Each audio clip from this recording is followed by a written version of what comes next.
긍휼 때문에 오늘 저희들이 여기까지 이르게 되었음을 고백하며 주 앞에 참으로 진정한 예배를 드리기를 원합니다. 우리의 예배를 통하여 우리의 심령들이 거듭나고 영생의 말씀을 다시 한번 경험하는 복된 시간이 되게 하여 주시옵소서. 특별히 슬픔을 당한 우리 이영하 성도님을 하나님께서 어루만져 주시고 위로하여 주시고, 오늘 오후에 저희들이 함께 입관 예배를 드릴 때 큰 위로가 임하고 회복이 되는 귀한 역사가 있게 하여 주시옵소서. 오늘도 주의 계시록 말씀 앞에 겸손히 서기를 원합니다. 주의 음성을 들려주시고 말씀을 통하여 우리의 심령들을 다시 한번 새롭게 하여 주옵소서. 예수님 존귀하신 이름으로 간절히 기도 올리옵나이다. 아멘. 찬송가 208장 내 주의 나라와 주 계신 성전과 함께 드리도록 하겠습니다. 208장입니다. 내 주의 나라와 주 계신 성전과 피 흘려 사신 교회를 늘 사랑합니다.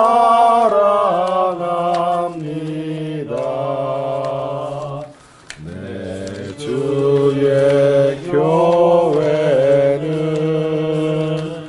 전성과 같아서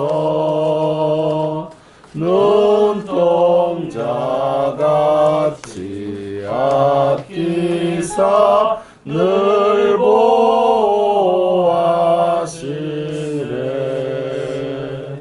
이 교회 위하여 눈물과 기도로 내 생명 다하기까지 늘 봉사합니다.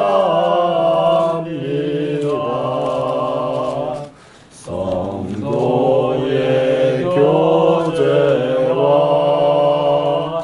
교회의 위로와 구주와 맺은 언약을 늘 기뻐합니다.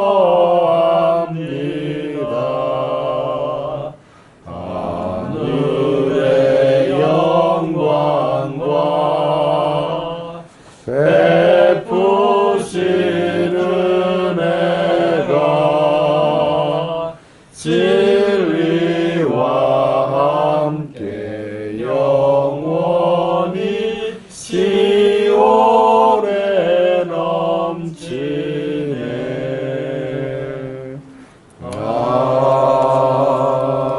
아멘. 요한계시록 1장 9절을 보겠습니다. 요한계시록 1장 9절 말씀.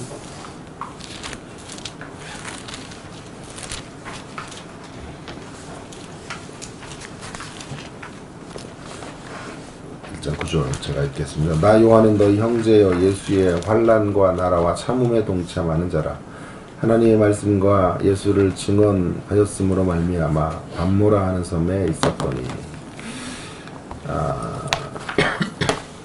여기 저긴가요? 네자 아닌가요?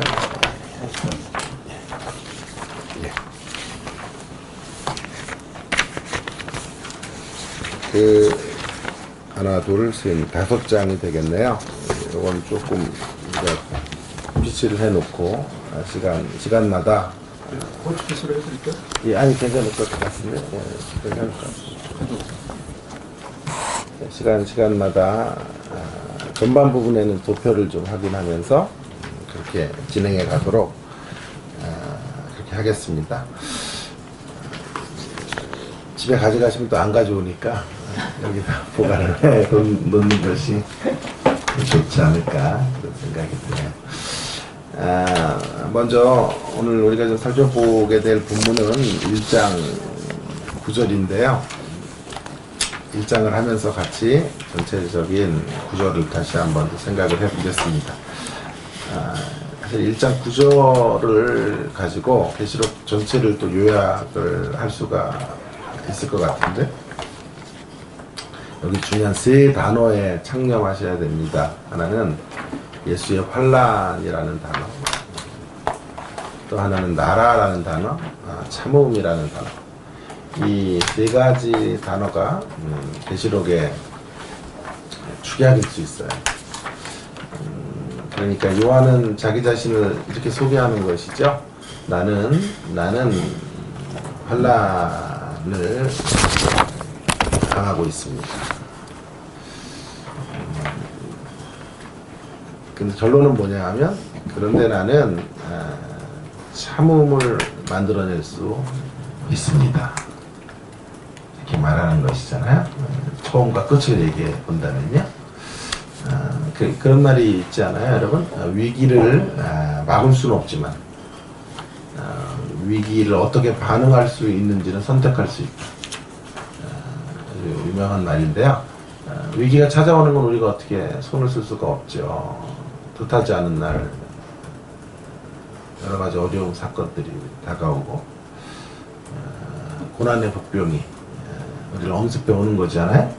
위기를 우리는 통제할 수 없어요. 우리의 어떤 고난 밖에 있는 것이죠. 그러나 그 위기를 만날 때 어떻게 반응할지는 우리가 통제할 수 있고 선택할 수 있는 것이죠. 지금 요한은 말하고 있는 거죠. 나는 예수님 환란에 동참했다라는 말은 나는 위기 속에 있다라는 말과 같고 환란 속에 있다는 거죠. 놀라운 사실은 그 위기의 자리에서 결국은 참음을 만들었다는 거예요. 참음에 동참하게 되었다. 참음은 인내죠. 버텨냄이죠. 견뎌낼 수 있었다. 보통 그 위기를 만나면 포기할 수 있었을 텐데, 자포자기할 수 있었을 텐데, 하나님 어디 계시냐 소리치고 기독교 신앙을 부인하는 자리로 떨어질 수 있었을 텐데, 끝까지 환란의 자리에서 믿음을 지켰다. 인내를 만들었다. 그렇게 얘기하는 것이죠. 그 말은 성도들에게 간접적으로 권면을 하고 있는 것이죠.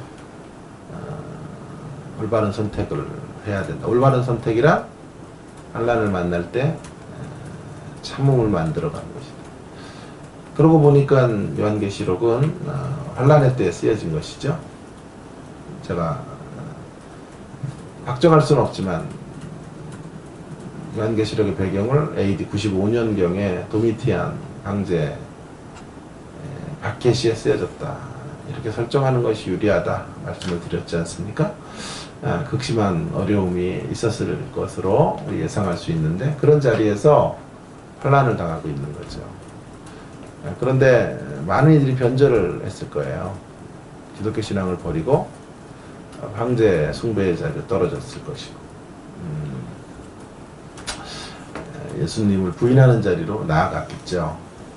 자, 그러한 길로 걸어서는 안 돼. 잘못된 선택이라는 거죠. 진정한 선택은 참음을 만드는 거다. 이렇게 말하고 싶은 거죠. 그렇다고 본다면 계시록은 인내를 독려하는 책이에요. 고난의 시대, 환란의 시대를 힘들어도 버텨내야 된다. 싸워내야 된다. 살아가는 게 아니라 살아내는 것이어야 된다. 이렇게 말하고 싶은 것이에요. 제자도를 실천하고 끝까지 믿음을 지켜나가자라는 거죠. 그런데요, 중요한 중간 단어 하나를 제가 건너뛰었죠. 그죠? 논리적 순서로 그게 더 이렇게 설득력이 있어서 중간의 것을 제가 미뤄왔는데, 자, 환란을 만났고요. 그 참음을 결과로 이제 선택할 수 있었어요. 그 이유가 뭐냐는 거예요. 그 이유가 두 번째 있는 단어야. 나는 하나님의 나라에 동참하고 있습니다. 우리가 부른 찬송가처럼 내 주의 나라, 킹덤 오브 갓, 하나님의 나라, 하나님의 나라가 있기 때문에 저는 한란에서 참음을 만들 수 있습니다. 아니 저뿐만이 아니라 이 땅의 모든 주의 백성들은 이 하나님의 나라를 소유한 자들이고 하나님 나라와 관계된 자들이기 때문에 참을 수 있다는 거죠. 견딜 수 있다는 것이죠. 그렇다고 하면 하나님의 나라는 어떤 나라일까요? 여기서 말하는 나라라는 게 뭘까요? 이 나라는 궁극적인 승리의 나라가 되겠죠. 그 말은 하나님 나라의 미래성, 하나님 나라의 완성, 그거 바라보니까 견딘다 이런 말이죠. 학기말이 있다는 거죠. 학기말은 승리한다는 거죠. 최종 마지막 지점에서는 우리의 손을 들어주실 거라. 그러니까 그 사실을 알고 있는 사람들은 오늘 중간에 쪽지 시험 보는 거 좀 몇 개 틀려도 좌절하지 않는다면 그런 걸 학교 때려치지 않아도 된다 이 말이에요. 궁극적으로는 패스할 거고 궁극적으로는 좋은 이제 대학이 열려질 수 있다라는 약속이 있다면 견딜 수 있는 것이죠. 자, 그런 나라가 요한에게 있었죠. 그런 나라에 비전이 있었고 소망이 있었고 희망이 있었기 때문에 참음을 만들 수 있었다 이렇게 말하는 거죠. 그런가 하면 그 하나님의 나라는 이런 미래적 국면만이 아닌 거죠. 마지막 날에 승리하는 것 이런 것만이 아니라 현재적인 나라인 거죠. 하나님의 나라는 이 땅에서 누려야 되는 형태로 주어져 있고 물론 이 땅에서 하나님의 나라를 누리는 것이 온전한 형태는 아니죠. 왜냐하면 사단의 공격이 있고 죄의 악의 요소들이 우리 가운데 있기 때문에 이 땅에서 하나님의 나라를 맛본다는 것이 우리가 완성될 그 나라에서 누리게 될 것과는 비교할 수 없는 맛복이죠. 간복이죠. 그럼에도 불구하고 여전히 이 땅에 하나님 나라가 침투해 들어와 있다라는 것이죠. 어떤 의미로 보면요, 막 힘든데요. 힘든 사람에게 위로를 줄 때 마지막 날에 이길 거야. 이게 이런 위로가요. 위로가 안 될 때가 있어요. 마지막 날에 이긴다는 말은 지금은 쭉 어렵다는 얘기나 똑같단 말이에요. 마지막에는 승리할 거야. 그 말이 위로이기도 하지만 동시에 매우 우리를 절망스럽게 하는 것이기도 해요. 마지막 날만 이긴다면 오늘 사는 이 시점에서 우리는 이김을 원하는데 그 대목에 대해서 말하지 않고 궁극적으로는 이 땅이 끝나는 날 이기게 될 거야. 그것도 희망이지만요. 그 희망이 중요한 거지만 현재적 이김을 우리는 원하는 거죠. 기독교는 이런 것이 없나? 너무 이제 경건한, 특별히 장로교 이제 베이스에 있는 분들은 이런 걸 되게 싫어해요. 이렇게 현실을 이기고 힘있게 살아내고 하는 것들을 별로 소중히 안 다뤄요. 마지막 날에 이길 거고. 이 땅은 죄악된 곳이니까 되게 좀 소극적인 영성, 어떤 의미에서 고난의 영성이지만 단조의 음악 같은 이런 신앙들을 강요하게 되죠. 또 순복음이나 이런 데는 또 지나치게 현실을 강조해요. 이 땅에서 천년만년 살 것처럼 이 땅을 힘있게 사는 것을 강조하다가 뭘 놓치냐 하면 궁극적 이김에 대한 논의들을 놓치는 이런 의도를 범하는 것이죠. 그러나 이 두 가지 국면이 다 있어야만 한다고 생각해요. 중간중간에 승리를 주셔야 되고 늘 우리가 원하는 승리가 주어지는 건 아니에요.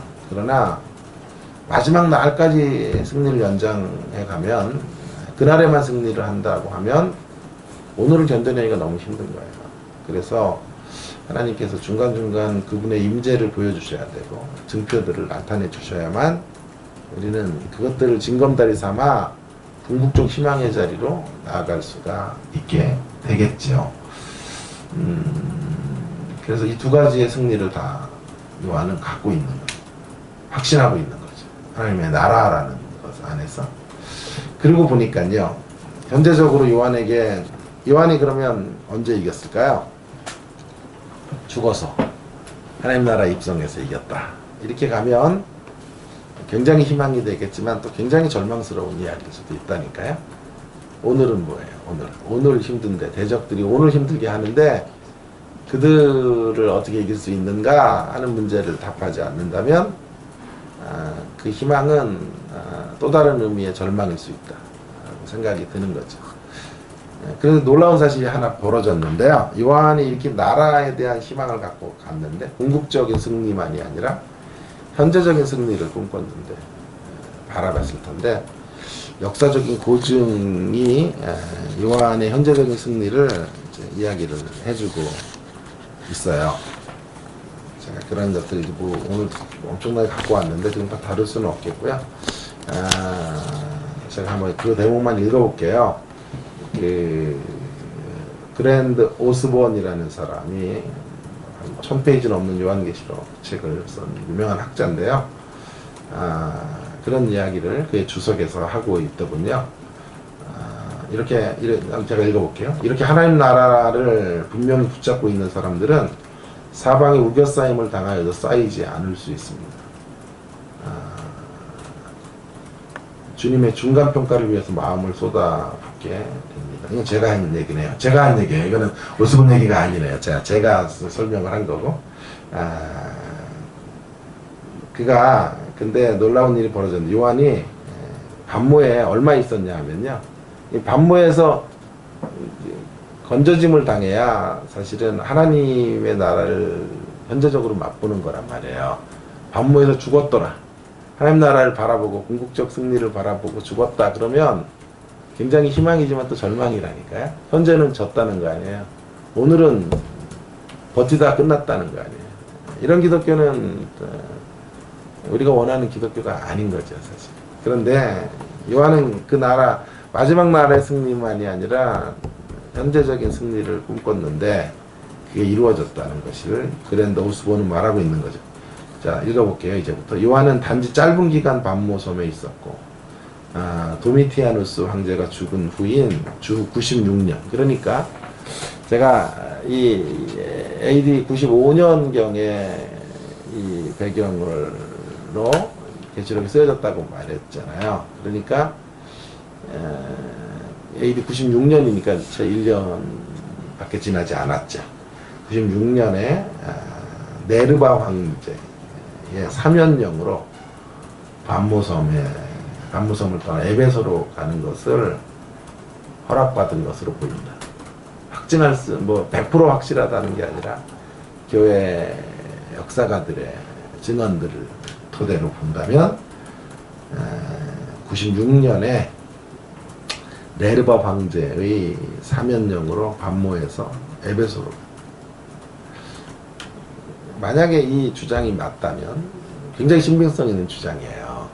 이 주장이 맞다면 그가 경험한 하나님의 나라는 단순히 저 죽어서 가는 피안의 세계에서 누리는 하나님의 나라만이 아니었죠. 현재적으로 경험되어지고 체험되어진 기독교였다. 그 나라가 있기 때문에, 그 나라의 승리가 있기 때문에, 마지막 승리만이 아니라 중간중간에 하나님께서 우리 가운데 보여주시고 역사해 주시는 승리가 있기 때문에, 자, 결론을 내리면 저는 환난을 당했지만 이 나라가 있기에 참음을 만들 수 있습니다. 이게 계시록이에요. 계시록 전체 22장을 요약하면 세 단어로 환난의 상황, 그러나 그건 우리가 통제할 수 없는 상황. 그 자리에서 참음을 만들어 갈 수 있는 신앙 길로 나아가라. 근데 그 길은 그저 되는 것이 아니라 하나님의 나라의 소망이 있을 때, 그 소망은 그러나 미래적 소망만이 아니라 현재적 소망도 함께 내포되어질 수밖에 없다 라는 이야기를 하는 것이죠. 자, 이런 관점에서 결국 요한계시록 전체는 이렇게 말할 수 있겠네요. 하나님 나라의 승리 이야기. 맞을까요? 하나님 나라의 승리의 이야기. 물론 그 하나님 나라의 승리라고 하는 것은 그저 환난이 없는 자동적 승리는 아니죠. 분투하는 승리라고요. 이기는 자가 돼야만 하는 승리. 아니, 이겨놓은 승리일 뿐만이 아니라 이겨놓은 자리에서 끊임없이 이겨가야 되는 이런 어떤 명령 형태가 함께 공존하는 거죠. 그러니까 직설법과 명령법이 함께 공존하는 거예요. 직설법이란 예수님의 이김 안에 우리가 이깁니다. 이런 것들이 직설법이고, 명령법은 그러므로 이기는 자가 되십시오. 이게 명령법이잖아요. 자, 이 두 가지가 함께 긴장관계 속으로 들어와 있죠. 어쨌든 그럼에도 불구하고 계시록의 전체 이야기는 이런 킹덤 내러티브죠. 하나님 나라의 내러티브인데 승리 내러티브. 하나님 나라가 반드시 이겨요. 하나님 나라가 이겨야 우리가 이길 수 있는 거죠. 우리가 이기고자 한다고 이기는 것은 아니고 하나님 나라가 승리의 나라이기 때문에 그 승리를 우리 가운데 보장해 주기 때문에 우리가 싸울 수 있는 거죠. 희망을 볼 수 있는 것이죠. 라고 말할 수 있겠어요. 자, 그래서 두 번째 요한계시록의 구조를, 이것을 이제 확인을 해 가야 되겠죠. 구조로 확인하게 되는 하나님 나라의 승리의 이야기를 이제 살펴보려고 하는데, 그 승리의 이야기 속에 2번과 3번이 사실은 제일 노른자에 해당하는 것이고요. 이제 먼저 1, 4번을 좀 먼저 볼게요. 1번으로 하나님 나라의 승리를 제시함. 1장에서 5장까지 해서 하나님 나라의 승리가 제시가 되고 있어요. 지난 시간에 살펴본 것처럼 승리하신 주님부터 나와요. 1장에서 영광스러운 권능의 모습으로 그분이 등장하고 계시는 것을 우리가 확인을 했죠. 촛대 사이에 인자 같은 이가 발에 끌린 옷을 입고 가슴에 금띠를 띠고 그런 모습으로 나타나요. 나약한 초림하시는 주님의 모습이 아니에요. 초림 때의 모습이 아닌 마치 후에 재림하시게 될 때 나타나게 될 그런 모습. 결국 이기셨다는 얘기죠. 승리하셨다는 얘기죠. 사실은 하나님의 나라는 궁극적으로 예수님의 나라죠. 왜냐하면 하나님 나라의 승리를 예수님께서 이끄셨기 때문에 예수의 나라예요. 예수님이 존귀케 되어지시 영광스러운 존재로 나타나고 있는 그런 모습들을 보게 이제 시작에서부터 그런 장면으로부터 시작을 해요. 계시록은요. 그런데 그 예수님의 승리는 예수님만의 승리가 아니에요. 예수님의 영광은 우리의 영광을 위한 거예요. 우리를 영광스럽게 하기 위해 예수님께서 그런 영광의 길을 걸어가신 거라. 그런 모습이 어떻게 나타나고 있죠? 촛대 사이에 계신 모습으로 나타나는 것이죠. 금촛대. 그 촛대는 뭐라 그랬어요? 촛대는 7촛대. 7별의 비밀이고 촛대의 비밀은 1장 20절에 보는 것처럼 7별은 7교회의 사자요. 7촛대는 7교회다. 그러니까 촛대 사이에 계신다는 말은 동행하신다는 뜻이죠. 교회 사이에 계신다는 거 아니에요. 성도들 가운데 계신다는 거잖아요. 주의 몸된 공동체 안에 계신다는 얘기죠. 왜 안에 계시는 거예요? 도와주려고 계시는 거죠. 세상 끝날까지 너희와 항상 함께 있겠다고 하셨잖아요. 임마누엘의 약속. 그 약속을 이제 허락하시는 거죠. 그것을 통해 뭐 하시려고요? 우리와 동행하시는 것으로 하나님의 영광의 자리까지 저와 여러분의 생애를 초청하시고 이끌어 가시고 우리를 존귀한 주의 자녀들로 마침내 세워내시기 위해서 지금 우리 가운데 계시는 거예요.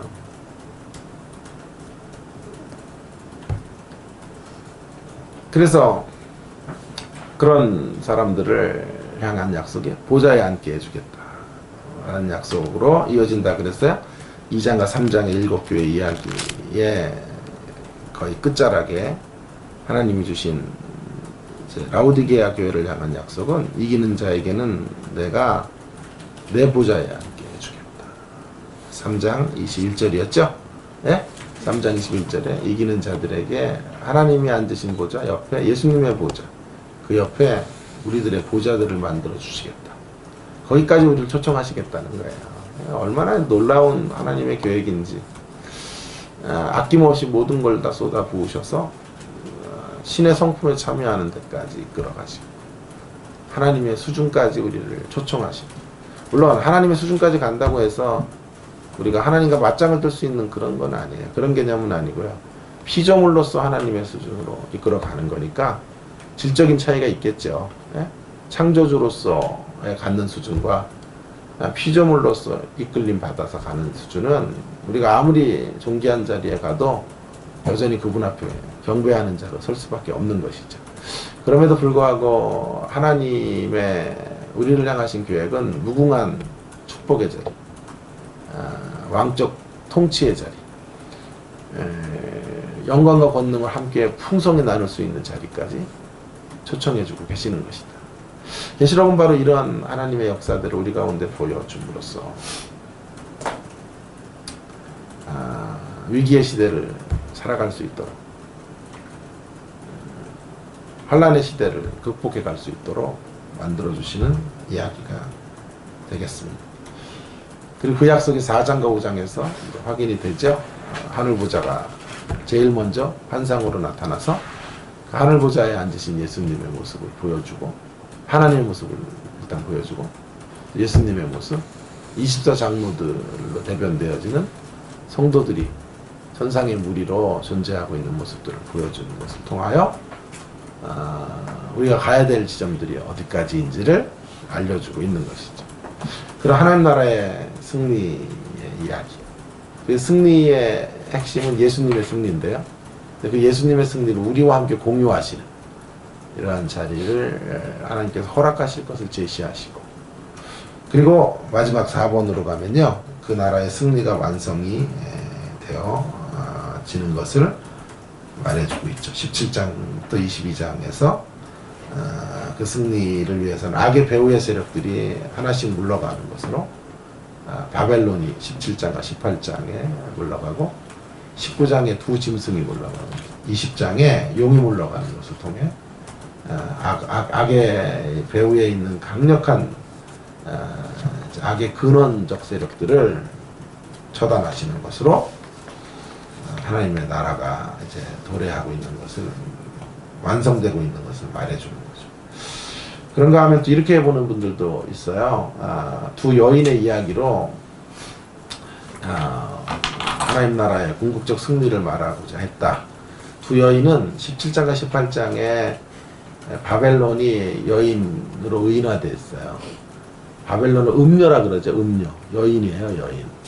바벨론은 세상, 하나님을 떠난 세상의 도성이거든요. 악의 도성인데 성경은 그 세력을 음녀라고 말하고 있다. 그 음녀인 바벨론은 누구를 타고 있냐면, 나중에 17장에서 확인하시게 되겠지만 짐승을 타고 있다고요. 그 짐승이 제가 적그리스도라 그랬다고요. 그러니까 사실은 짐승의 사상적이고 이념적이고 가치 체계로서 바벨론이 작동하고 있는 거죠. 신부예요. 짐승의 신부인 거죠.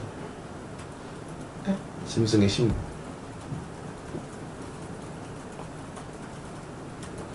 그리고 21장과 22장에 가면 새 예루살렘이라는 여인이 나와요. 이 새 예루살렘은 누구냐면 예수님의 신부인 거예요.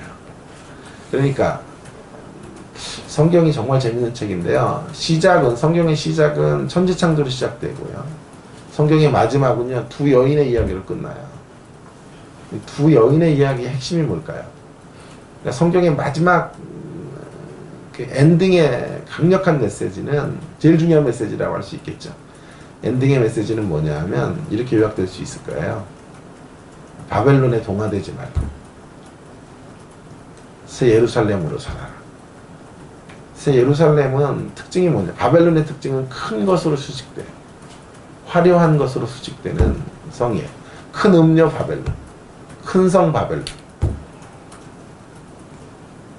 새 예루살렘은 뭐로 수식되나요? 거룩한 성, 하늘에서 내려온 거룩한 성, 새 예루살렘. 그러니까 성경이 주려고 하는 마지막 메시지는, 최종적 메시지는 이 땅에 큼을 추구해 가지 말고, 큼의 가치를 인생의 전부로 놓고 살지 말고, 거룩의 가치를 가장 소중한 것들로 붙잡고 제자의 길을 걸어가야 된다 라는 메시지예요. 큼과 대칭을 이루는 거룩의 길들로 나아가고 있는 거죠. 그렇다고 해서 뭐 작아야 된다는 뜻은 아니에요. 큼의 반대말인 작음으로 가진 않았어요. 거룩으로 갔다. 나중에 자세히 그 대목에서 제가 이야기하겠지만, 거룩과 큼이 얼마든지 있으니까 큼 자체를 거절하는 것은 아니지만 거룩이 절대적인 첫 자리에 들어와 있어야 한다는 것이. 거룩한 큼도 괜찮고 거룩한 작음도 괜찮아요. 근데 거룩이 없는 큼은 문제가 되는 거고, 거룩이 없는 작음은 가장 큰 문제가 되는 거예요. 그렇게 성경은 엔딩의 장면을 설정하고 있다. 두 여인의 이야기를 대칭 구조로 만들어서 마지막 성경의 이야기를 마무리합니다. 그 중간은 그럼 어떻게 되는 거 아니에요? 중간은요, 그 과정이라 그랬죠. 중간의 그 과정에서는 두 가지 선결 조건들이 필요한데, 먼저는 한 가지 선결 조건, 2번이죠. 2번 해보시죠. 2번과 3번은 그 중간 부분이에요. 하나님 나라의 승리를 위한 선결 조건으로 악을 심판하셔야 된다. 그래서 6장부터 16장에서 그 악이 심판되어지는 장면들이 소개가 되는 건데요. 그 악의 심판 중에 여기서 주로 강조하는 건 악인의 심판이에요. 악인은 인과 나팔과 대접 재앙을 통해서 심판을 받아야 하고, 계시록 안에 이 두려운 장면들이 가득한 이유가 바로 여기 있어요. 두려움을 조장하기 위한 게 아니고요, 이런 심판의 모습을 소개해 주기 위한 거예요. 오히려 이 심판의 이야기가 계시록 안에 많이 들어간다는 것은 우리에게 되게 희망적인 거예요. 왜냐하면 우리를 괴롭히는 악인들을 손봐주시겠다 라는 말로 우리는 해석할 수 있기 때문에. 그래서 그들의 운명을 설명하는데, 그들이 저항하겠죠, 악인들이. 저항 속에 하나님께서 그들의 이제 정당한 심판을 집행하시는 이야기들이 나올 수밖에 없는 거예요. 그래서 계시록에 무서운 장면들이 많아요. 그러나 무서운 장면이 있다고 해서 무서운 책이 아니에요. 어떤 의도로 그 무서운 장면이 있느냐가 중요한 거죠. 그 의도는 뭐죠? 우리에게 희망을 주기 위해서 악을 때려잡는 이야기를 하고 있는 건데, 그것 때문에 그런 의도를 놓치고 무서운 장면이 있으니까 무섭다 이렇게 가는 것은 계시록의 본 의도를 놓치고 있는 것이죠. 마치 이런 거랑 똑같아요. 얘가 적절할지 모르겠지만 우리 또 집사님도 계셔서 연결이 좀 될 수 있을지 모르겠지만, 애를 계속 못 갖고, 저희도 이제 애가 없었습니다. 못 갖고 있다가 애를 이제 임신을 했어요. 그런데 임신을 했는데 막 두려움에 떠는 주변 사람들이 막 슬퍼하고 걱정, 근심에 가득 차 있어요? 그러지 않죠? 왜냐면 애기 낳는 그 고통이 얼마나 클 텐데 어떻게 견딜라 그래 막 이러면서. 그러지 않는단 말이에요. 왜 이런 얘기를 했지? 자, 그래서 그렇지 않죠. 다 축하를 해주죠. 그런 과정이 있어요. 물론 애를 낳는 건 힘든 일이고 어려운 일이지만 그 아이가 탄생했을 때 주는 기쁨이 더 큰 거죠. 그죠? 거길 바라보면, 거기를 바라보기 때문에 궁극적으로 축하를 던지는 거예요. 같이 내일처럼 기뻐해 주는 거죠. 애를 가진 사람이 막 무서워서 죽겠어, 두려우며 떨고 있어, 이럴 수는 없는 거란 말이에요. 왜냐하면 애가 생겨지는, 그리고 그 아이가 줄 수 있는 기쁨들을 생각하면서 걸어가는 것이죠. 주여. 자, 그런 건데요. 계시록도 마찬가지란 말이에요. 두려운 장면이 분명히 있는데요. 더 궁극적으로는 승리의 장면을 위한 거예요. 승리를 위한 과정으로 두려움의 이야기들이 들어오는 거예요. 심판의 이야기가 들어온단 말이에요. 그걸 바라볼 수 있을 때, 안 들려요? 그걸 바라볼 수 있을 때, 이제 크게 해야 돼요. 바라볼 수 있을 치면 소리가 나고 들어가서. 치면, 네, 그걸 바라볼 수 있을 때,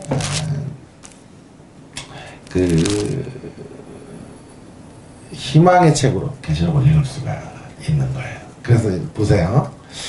제가 한번 예를 들어 11장 15절부터 보시면요. 여기 중간을 쭉 잘라가지고 여러분이 잘 납득이 될지 모르겠지만, 일곱째 천사가 나팔을 불었어요. 이제 일곱 번째 나팔이 불어지면 이제 어떻게 되냐 하면요, 대접재앙이 바로 연결이 된다고요.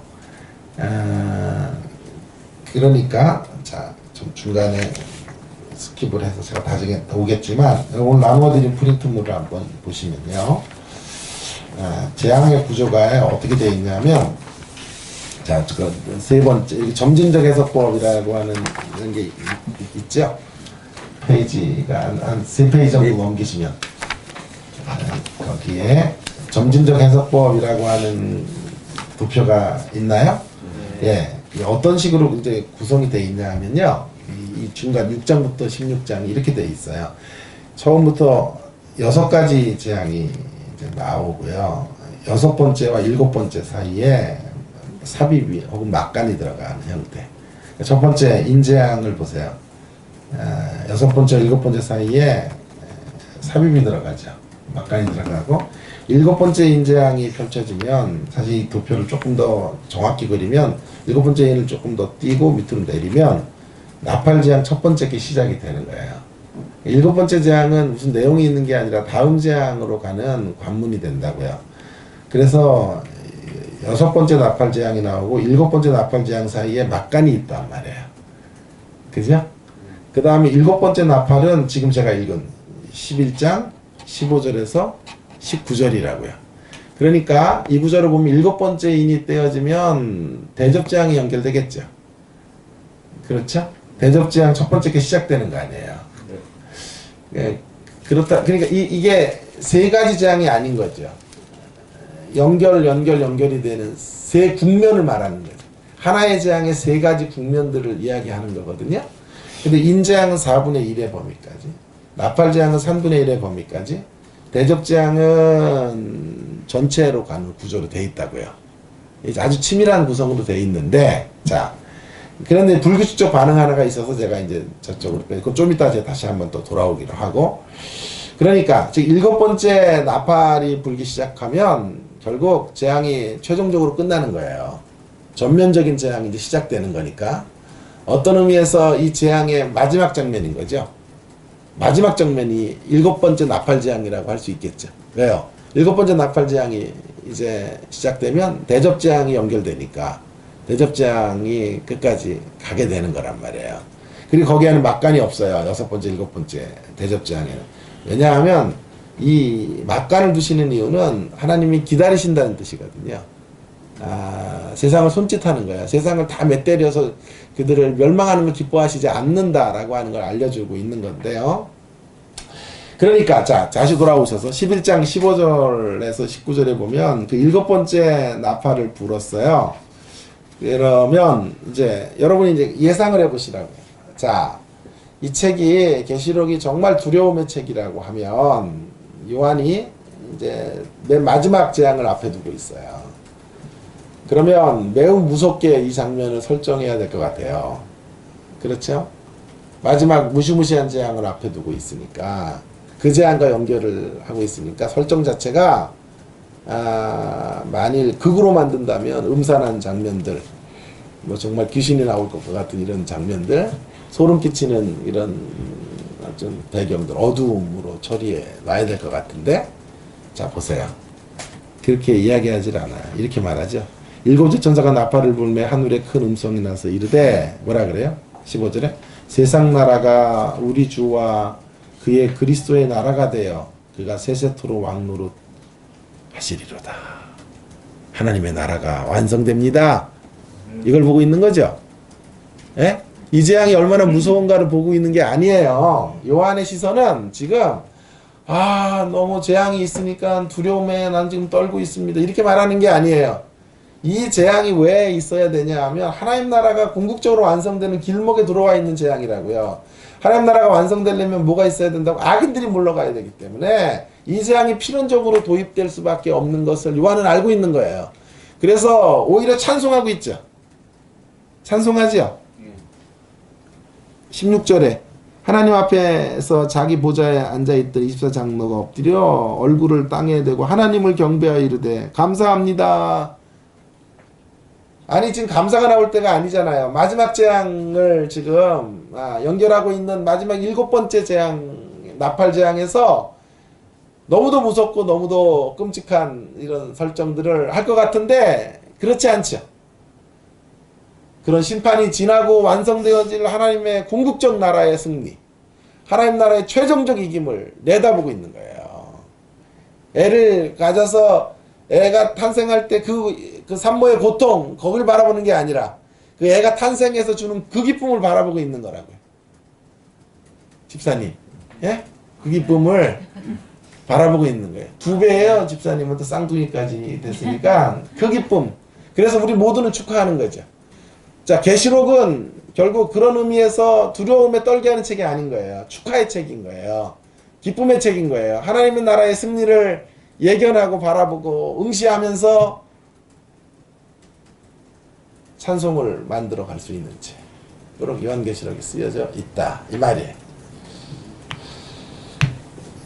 여기까지 이해가 되셨어요? 예. 자, 그래서 악인들의 철저한 심판이 있다는 것을 알려주시지만 그러나 여전히 국률이 존재하고 있다는 것도 하나님은 알려주고 계시는 거죠. 자, 다시 한번 좀 국률이 어떻게 들어와 있는지 하는 것을 좀 살펴보면서 생각을 해보면 좋겠어요. 그러니까 그 대목에서 이렇게 가는 거죠. 국률이 어떻게 되어 있냐 하면 그 밑에 보시면요. 그 밑에 인재앙, 조금 다른 이제 시각에서 보면요. 인재앙이 있죠. 인나팔 대접재앙이라고 밑에 적혀 있죠. 거기 인재앙은 첫 번째 백마, 정마, 흑마, 청황색마까지 나타났단 말이에요. 이렇게 줄을 한번 거셔서 이렇게 동그랗게 같이 하나로 연결해 보세요. 1번부터 4번이 같은 부류의 재앙인 거예요. 그래서 4, 제가 지난번에 2, 1이라 그런 말씀을 드렸죠. 5번째, 6번째는 이제 재앙의 강도가 세지면서 전면적으로 또 흘러가는 이런 측면들을 갖고 있고 인간들이 직접 타격을 입는 이런 재앙으로 흘러가고 있어요. 그리고 6번째와 7번째 사이에 막간이 들어가고 7번째 재앙은 7번째 인이 떼어지면 나팔 재앙 첫 번째로 가고 7번째 나팔 재앙이 울려 퍼지면 대접 재앙으로 흘러가는 형태로 간단 말이에요. 그런데 거기서 우리가 주목해야 될 것이 뭐냐 하면 인재앙은 4분의 1이라는 단어가 들어오시나요? 인재앙 4번째의 동그라미 4분의 1이라는 단어가 있죠. 나팔 재앙은 전부 뭐라고 되어 있어요? 3분의 1, 3분의 1, 3분의 1, 3분의 1이죠.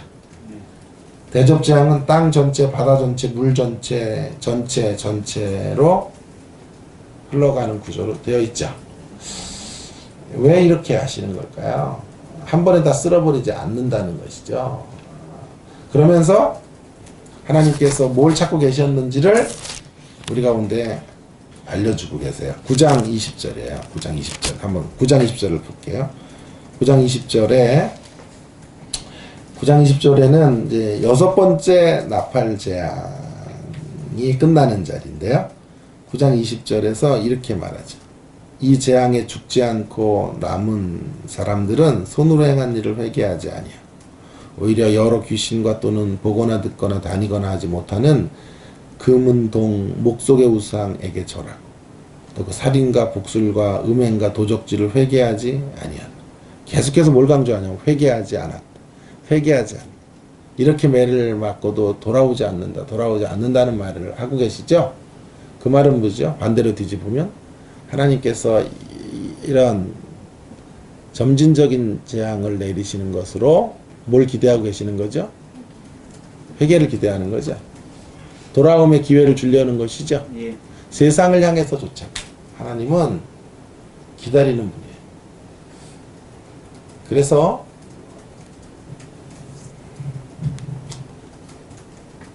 이 매가 아파서 하나님을 찾는 한 사람이라도 있습니다. 하나님은 그들을 품에 안기를 원하시는 거예요. 마지막 대접장에서 더 선명하게 이런 사실이 나타나요. 16장에 가보시면요. 16장에 이런 이제 대목들이 나와요. 구절 같은 데는 사람들이 크게 넷째 천사가 대접을 해 소돔에 해가 권세를 받아 불로 사람들을 태우니 사람들이 크게 태움에 태워진지라. 이 재앙들을 행하는 권세를 가지신 하나님의 이름을 비방하고 또 회개하지 아니하고 주께 영광을 돌리지 아니하더라. 하나님 마지막까지 마지막 세상을 악인들을 최종 심판에 집어넣는 데까지 하나님이 목 놓아 외치고 계시는 거죠. 회개해라. 돌아와라. 왜 돌아오지 않느냐?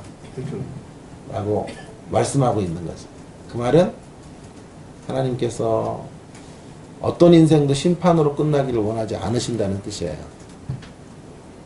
그러나 그들이 심판받는 이유는 기회가 없어서가 아니라 하나님이 그들을 심판받게 작정했기 때문이 아니에요. 그건 운명론이에요. 그러면 너무 불공평하죠. 사실은 궁극적인 책임은 그들에게 있는 거죠.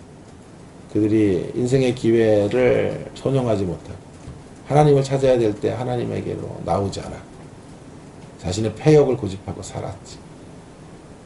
그래서 누구도 하나님 앞에서 당신이 나를 선택하지 않아서 내가 구원에 이르지 못했어 라고 말할 수 있는 인생이 없어요. 하나님 앞에 섰을 때. 물론 궁극적으로는 그 결과로 볼 때 하나님에게 선택되지 않았구나 라고 하는 걸 우리는 말할 수밖에 없어요. 결과론적으로 말해야죠.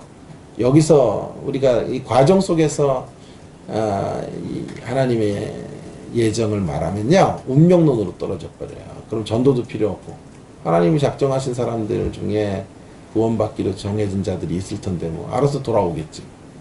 그렇게 되어버리게 된단 말이에요. 그래서 성경은 그런 식으로 예정을 말하고 있지 않아. 예정이란 우리의 구원이 얼마나 하나님의 치밀한 계획 속에서 이루어지고 있는지를 되돌아보게 하는 거예요. 그래서 우리를 이끌어 오셨던 하나님의 손길들을 궁극적으로 감사하게 하는 의도로 들어와 있는 거지, 누구는 택자고 누구는 불택자인 것을 가르고 구분하기 위해서 주어지는 건 아니에요.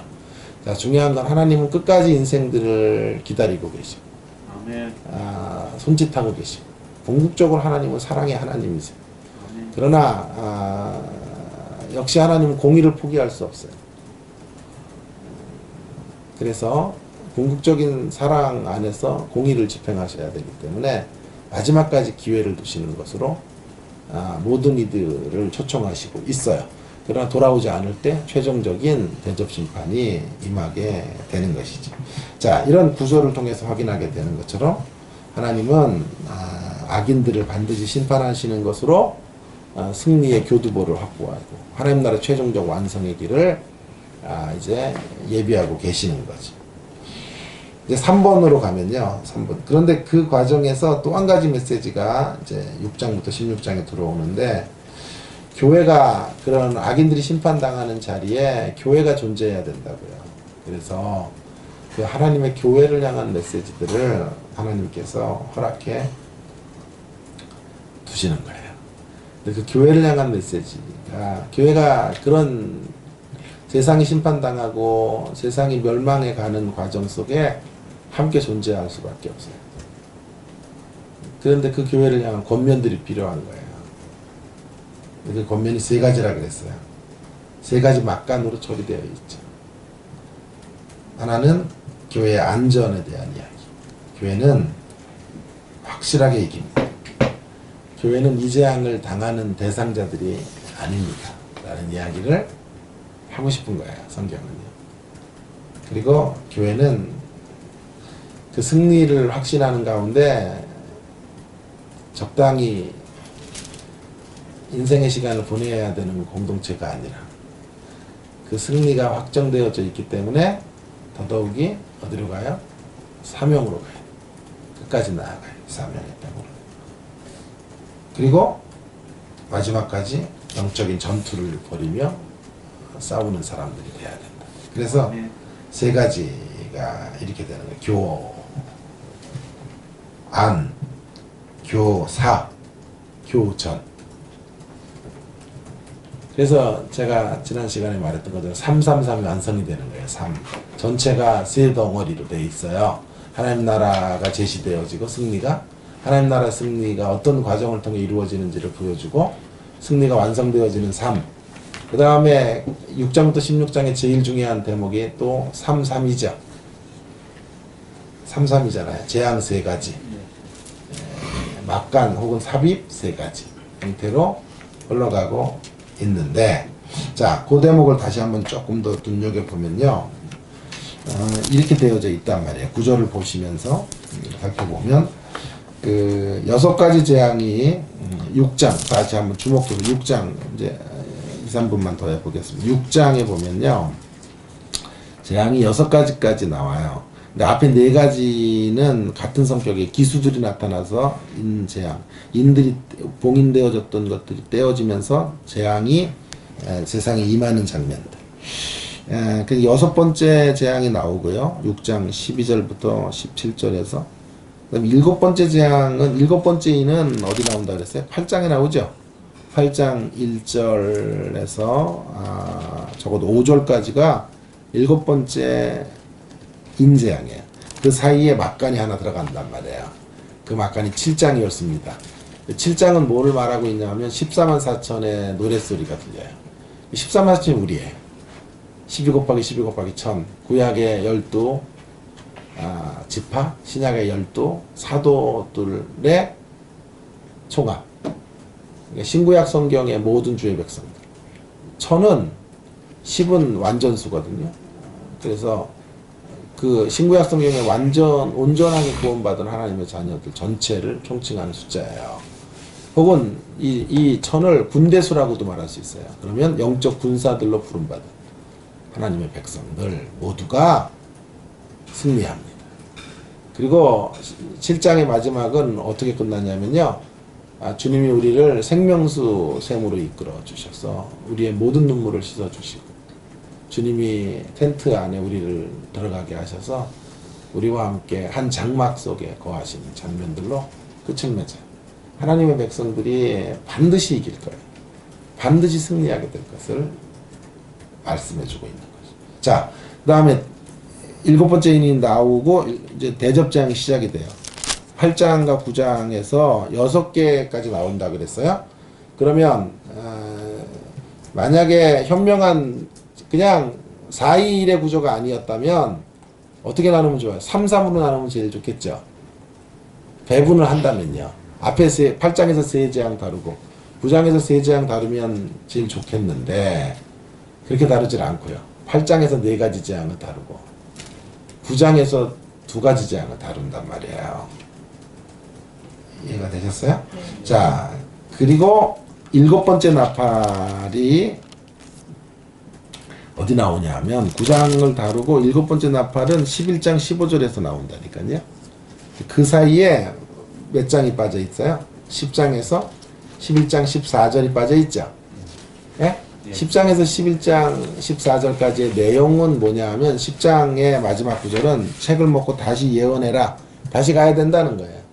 다시 가서 복음을 전하라는 거예요. 임금과 나라와 백성과 방언에게 가서 복음을 전해야 됩니다. 11장에는 두 중인의 활약상이 나와요. 두 중인은 법적 최소 단위의 공동체를 말해요. 교회를 말해요. 가장 작은 단위의 교회. 그러니까 전체 교회를 대표하는 사람이에요. 그 두 중인이 예수님이 걸어가셨던 골고다의 길을 걸어가요. 그 복음의 일선에서 주님처럼 고난을 당하다가 죽어요. 그러나 3일 반 만에 부활해요. 결국 증인의 활약상. 그리고 그들을 통해서 사람들이 돌아와 회개하는 역사가 벌어져요. 성경 가운데 계시록 가운데 회개했다는 구절은 여기밖에 없어요. 인간들은 다 빼앗겨 회개하지 않더라인데 유독 사람들이 돌아왔다는 구절은 하나님의 영광을 돌렸다는 구절은 11장의 두 증인의 사역의 끝자락에서 처음 나와요. 그게 13절이에요. 13절. 그 남은 자들이 두려워서 영광을 하늘의 하나님께 돌리더라. 그러니까 이게 의도적인 이 구성이란 말이에요. 우리의 복음 전도의 사역이 얼마나 소중한 건지를 알려주려는 거예요. 하나님이 비밀병기로 쓰시는 사람들이 공동체예요. 주의 몸된 교회예요. 교회가 깨어 있어야만 해요. 그래야 마지막까지 복음을 전해야만 교회를 통해서 세상은 구원에 이를 수 있는 길들이 열리게 된다는 것을 아주 드라마틱하게 말해주기 위해서 지금 이렇게 구성이 되어져 있는 거죠. 자, 그런데 그 중간에 있는 그 이야기는 교회의 사명의 이야기라고 하는 거예요. 교사인 거죠. 그리고 7번째 나팔이 나왔으면, 자, 앞에 규칙을 따라가면 7번째 인이 나왔을 때 나팔재앙 첫 번째가 열렸으니까 7번째 나팔재앙이 나오면 대접재앙 첫 번째가 나와야 되죠. 근데 대접재앙은 15장에 나온다니까요. 거기서 서론, 16장에서 본격적인 퍼포먼스가 이루어져요. 그럼 그 중에 뭐가 빠져요? 12장부터 14장이 빠지잖아요. 근데 그걸 어떻게 처리할 것인가가 어렵다고요. 근데 그것을 제가 이쪽으로 뽑았어요. 그래서 이쪽으로. 보고 계신 거예요? 7번째 이 나팔장 앞에 약간 그 뒤에 또 하나의 막간을 불규칙적으로 담고 있다고요. 근데 그 안에 내용을 봤더니 어떤 내용이냐면 12장에 용이 나와서 교회를 공격하고 13장에는 바닷짐승 적그리스도의 세력이 교회를 공격하고 땅짐승이 올라와서 교회를 공격하고 그들의 운명의 최종적 운명이 14장에 그려지고 있다고요. 그러니까 여기서 다루는 내용은 뭘까요? 교회를 향한 도전이에요. 악한 세력들이 끝까지 전투를 신청해 와요. 싸움을 걸어와요. 그러나 그 교회는 그 싸움에 응전해야 돼요. 반응해야 돼요. 맞서 싸워야 돼요. 이겨야 돼요. 그래서 어떻게 이겨요? 예수님의 보혈의 피로 이기고 인내로 이기고 믿음으로 이기고 분별력으로 이겨요. 가야 돼. 자, 그런 것들을 말해주는 장면이에요. 그러니까 거기는 교회의 전투의 장면인 거예요. 그래서 세 번째 메시지는 교전이 되는 것이죠. 이게 다예요. 이게 지난 100여 년이 넘는 시간 동안 한국교회가 계시록을 못 가르쳤던 이유는 여기 때문에 못 가르친 거예요. 1장부터 5장까지가 어려워서가 아니라 6장부터 16장을 풀 수 있는 해법이 없었어요. 이렇게 간단한 얘기예요. 자, 그러니까 하나님 나라가 궁극적으로 완성이 되는데 그 길목에 악인이 물러가야 되고 교회는 위로를 받아야 되고 교회는 사명공동체로 서야 돼요. 교회를 향한 위로의 메시지는 14만 4천이다 너희들은 반드시 이길 운명의 사람들이다 라는 것을 확인시켜주면서 우리에게 권면해주고 있죠. 그러니까 적당히 살아서는 안 되고 그것 때문에 더더욱 이긴 자의 운명을 가지고 세상을 국률이 여겨야 된다. 끝까지 나아가고 뿐만 아니라 이겼기 때문에 다 됐다라고 말하지 말고 긴장해야 된다. 영적으로 악한 원수는 끝까지 공격해 올 테니까 마지막까지 정신을 차리고 깨어있어라. 우는 사자처럼 달려드는 세력 앞에 이제 되었다고 하면 넘어질까 조심해라. 이제 섰다고 생각하면 무너질 것이다. 그래서 다 섰다고 생각하는 교회들이 무너지는 거예요. 전병훈 목사, 저 닮은 목사 얼마나 대단했어요. 얼마나 순수했어요. 그랬다가 뭔가 대단한 자리에 섰다고 생각하니까 무너지는 거 아니에요. 오 아무개 뭐 누구 얘기할 필요도 없어요. 한 아무개 뭐 얘기할 필요도 없어요. 초심들이 다 좋았지만 섰다고 생각하는 그 자리에서 무너지는 거예요. 숫자가 조금 모이고 성도들이 조금 자기를 추앙해주는 그 자리에서 무너지고 쓰러지고 자빠지는 거 아니에요? 그러니까 마지막까지 해야 될 일은 영적인 전투예요.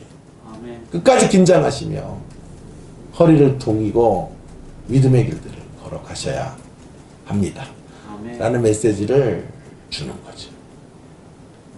그러면 하나님이 악인들을 무찌르시고 주의 몸된 교회의 진정한 승리, 하나님 나라의 영광의 자리에 그리스도의 신부가 되는 그 복된 자리로 저와 여러분을 초청하시고 하나님의 온전한 나라를 완성하실 것이다. 아멘 좀 하세요. 자, 그런 메시지를 주고 있는. 그 다음 페이지 한번, 이건 제가 캐나다에서 공부할 때 제 지도 선생님이 만들어준 도표인데요. 자, 그 다음 도표는 이렇게, 그것만 보고 이제 마치려고 그래요.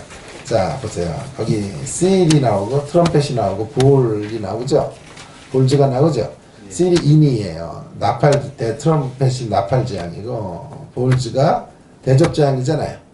근데 앞에 네 번째 재앙이 끝나고 위에 줄을 이렇게 강하게 걷죠. 4. 재앙의 성격이 같단 말이에요. 2, 5, 다섯 번째, 여섯 번째가 2라고요. 그 다음 일곱 번째 재앙은 8장 1절에서 5절에 나온다 그랬잖아요. 아까. 그죠? 조금 다른 앵글로 보는 거예요. 예? 네. 여러분 이해를 돕기. 근데 거기 인터루드가 있다고요. 그 인터루드가 7장이라니까요.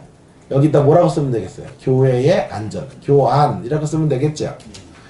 그러니까 제가 이 도표를 만든 것이요, 그냥 제 스스로의 창작물이 아니에요. 수많은 계시록에 대한 전문적인 연구가들의 빛 아래서 제 나름대로 동그라미색 다이아몬드 셋을 만든 거란 말이에요. 그러니까 더 신뢰를 하셔도 된다고요. 이상한 거 가르치는 게 아니라는 거예요. 처음 두 번 오다가 이상한 거 가르치니까 다 빠졌는데 절대 이상한 거 아니에요. 이렇게 학문적인 반성을 통해서 이루어지고 있는 거예요. 그 다음에 트럼펫 재앙들은 이제 역시 마찬가지. 앞에 네 가지까지가 8장, 다섯 번째, 여섯 번째가 9장이에요. 예? 실 재앙은 6장, 일곱 번째 실은 인터루드는 7장. 그 다음에 8장과 9장에 트럼펫 재앙이 있고, 일곱 번째 트럼펫은 뭐죠? 11장, 15절에서 19절, 아까 봤죠? 그 안에 인터루드가 있다. 그 인터루드가 뭐죠? 10장 1절에서 11장 14절이었죠?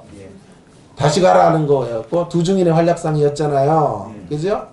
교회의 사명이죠. 거기다 적으면 되겠죠? 위에는 교환, 밑에는 교사. 그 다음에 이제 볼즈가 나오는데, 볼즈에는 네 번째 다음에 줄이 없어요. 왜냐하면 이건 다 전면적인 재앙이에요. 다섯 번째와 여섯 번째 사이에 막간이 없어요. 왜? 이거는 완전히 더 이상 기다리지 않아요. 돌아오지 않으면 이제 끝이란 말이에요.